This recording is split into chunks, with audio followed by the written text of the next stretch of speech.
same time, I do have to sort of pay attention to that. Why don't we start out just with a brief prayer?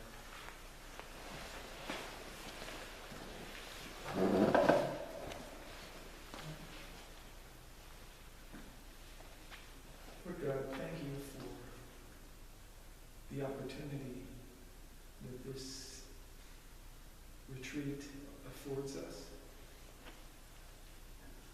We ask that your presence be the guide that leads us through the next 2 days. Help us to become more sensitive to the ways that you seek to share your life with us. Help us to be open, and help us to be listeners, and then generous in our own responses. And we ask you this through Christ our Lord. Amen. Amen.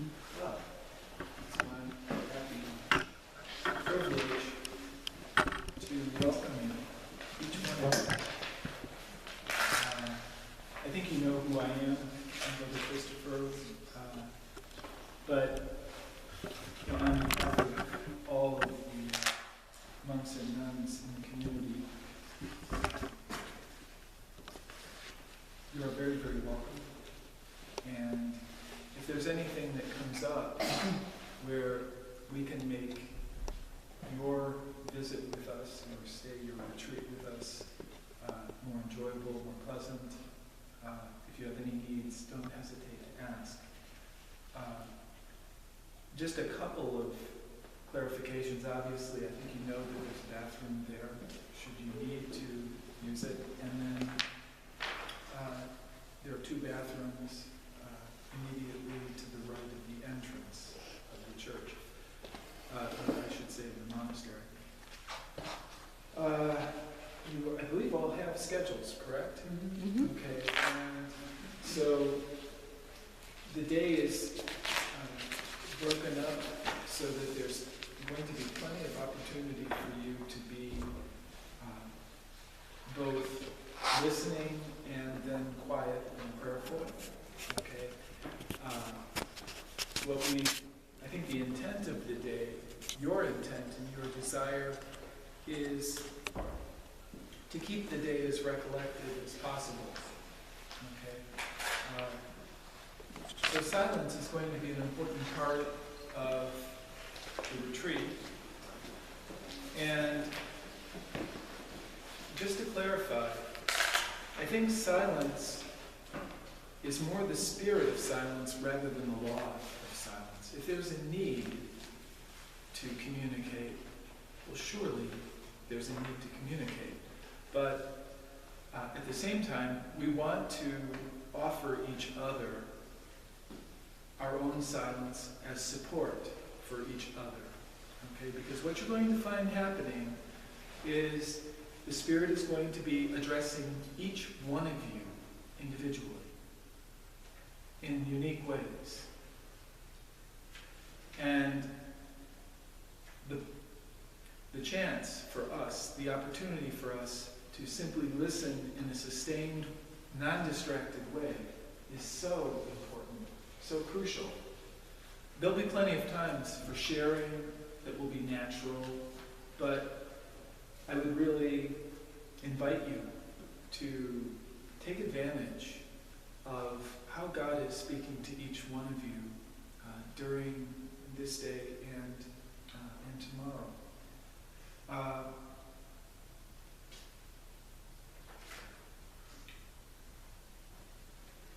At lunch in particular, lunch will be taken in silence, okay?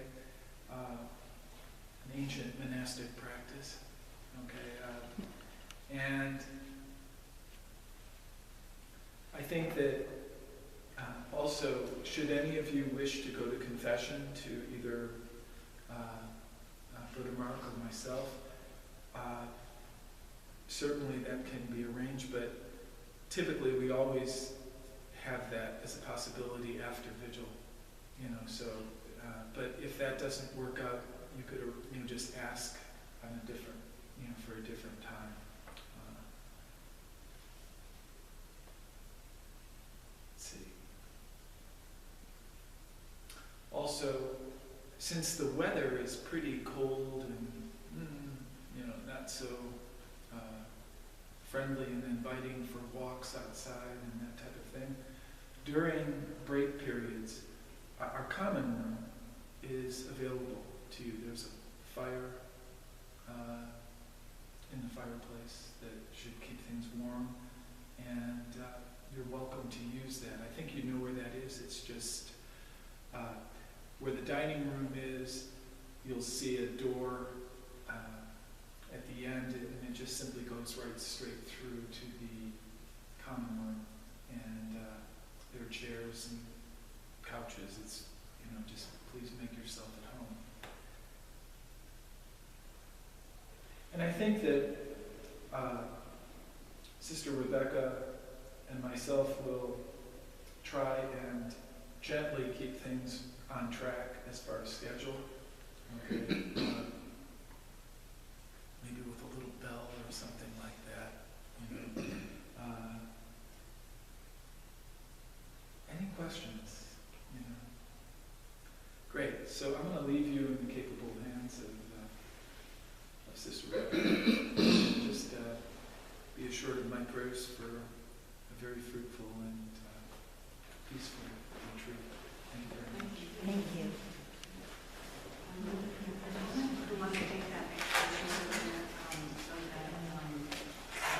Move it out? Or? Oh, move over here. Yeah. Would you like to sit over here?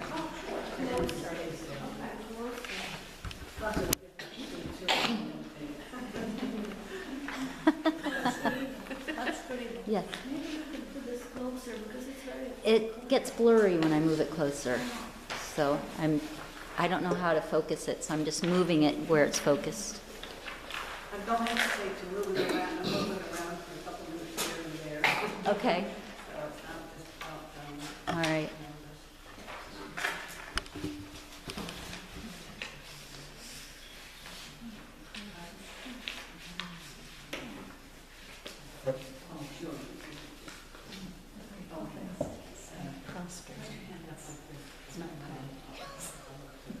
Yes, I do tend to speak sometimes softly, or my voice doesn't carry, especially when I'm talking about something that is very intimate, heart-centered. I tend to lower my voice.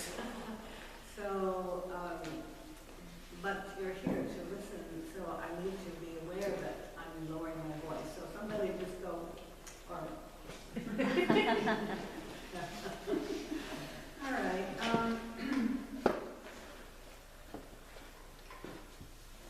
I thought I'd start out with just how to keep the time moving. Approximately 20 minutes to half an hour. That's hopefully less than half an hour. To give you some thoughts. Some of you have heard this before. You've been here.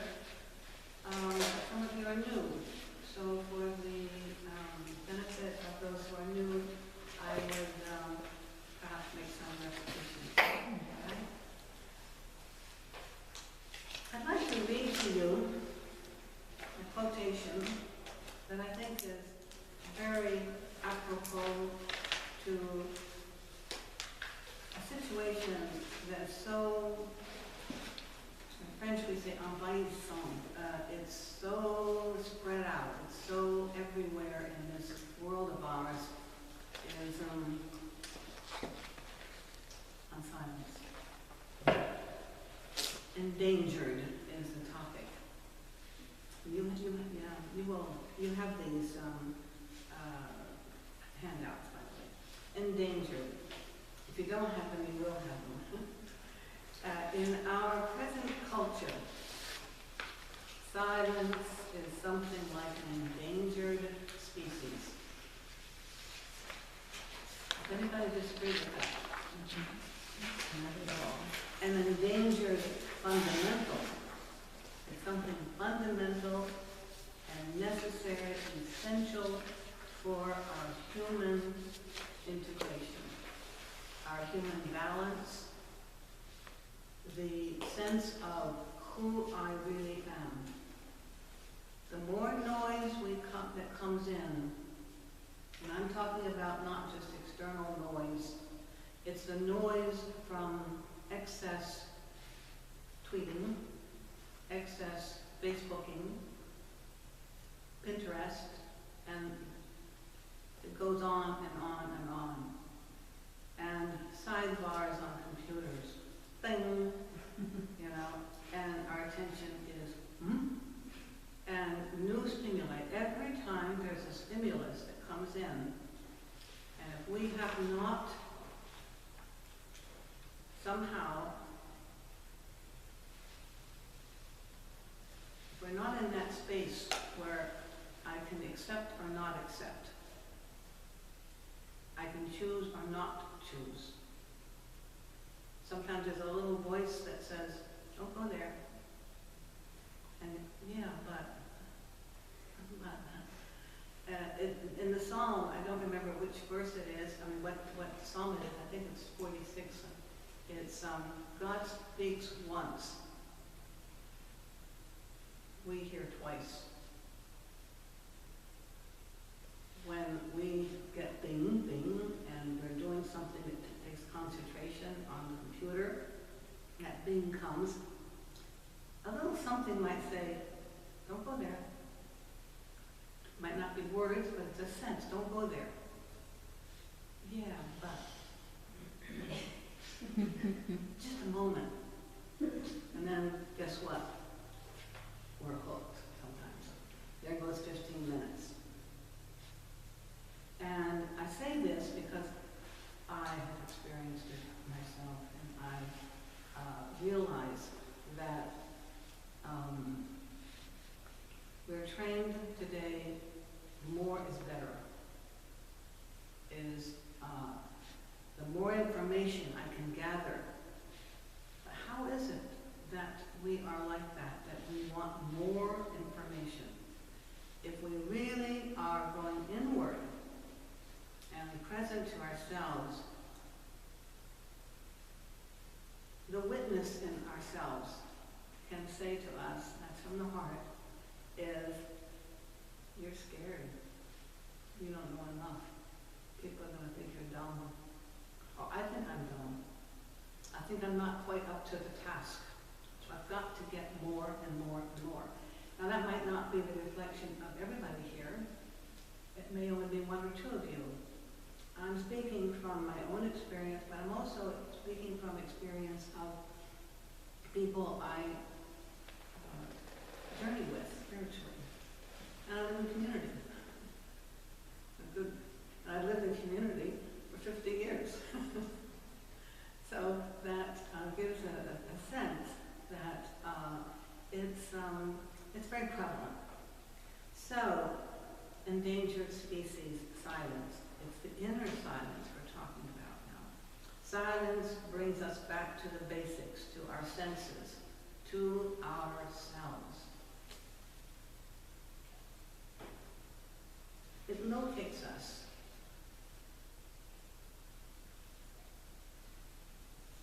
Without that return, we can go far away from our true natures, that we end up, quite literally, besides ourselves. Now the word beside myself is paranoia. Next to myself. Now there are two selves. I'm not sure which one's me. And if we do not have that strong sense of stability, inner stability, nepsis, that is the eye, the inner awareness of I am.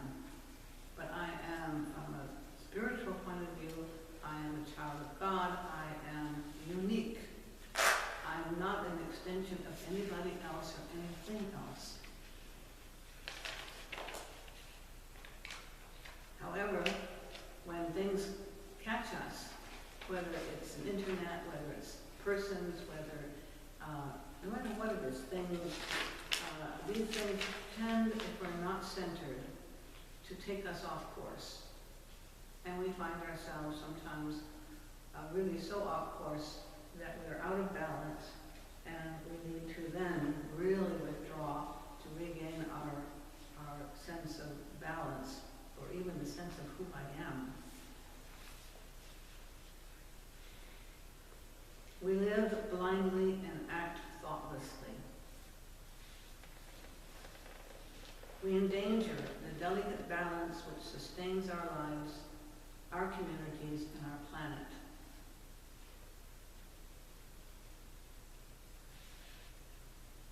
Just watch. This is not about, flagellating ourselves, having, just not right up to it. It's not that at all. It's experience of myself without judgment. It's not a question of bad or good, right or wrong. It's a question of isness, of experiencing what it is that is happening in me. We will not be able to see correctly who I am if there is this floodlight from underneath or above that is like on the concentration camps. You're not going to get out. And you try to get out, it's got you. It's not something that is, that we intentionally have this kind of floodlight of judgment, but we've grown up with it. It's part of the, perhaps, in my book, after studying Exodus, Genesis 1, 4, 5, for 30, almost 40 years in Hebrew, and over again, I get new insights, and new insights of how the Hebrew unpacks, and a new understanding that the tree of knowledge of good and evil, so I can know all things, be like God, little God, but God still, in control. That's the tree that is called the tree of knowledge of good and evil, which is an idiom which means knowledge of all things. The more I can get, the more I'm going to try to get. And it's like a dinosaur appetite. Just always grabbing for more knowledge, more this, more that. Attachments. Because we're not content being who I am. And this day is that invitation to be content, to learn to be content with who I am, without judgment. Judgment is comes in, but if it's going to be helpful, it's going to come in the same voice as God when God addressed Adam. Adam, where are you? Where are you? I miss you. You're my child. You're lost. Come. But what did he do? He had already eaten that fruit, and it's, I'm scared. Why are you scared? Well, because basically he did not eat of the fruit from the tree of life in the middle of the garden. That tree, it looked beautiful and was good to eat, the tree of life, to take in. But it first of all had a vision. It was contemplative. The tree of life is life-giving in the now, and it is true and beautiful, good. Then it has a function. So here we have heaven and earth, balanced. We live in two worlds. We live in the divine world, the kingdom of heaven, God's presence, and we also live on our 24/7. And they're not separate, they're intermingled. But we only experience this when we are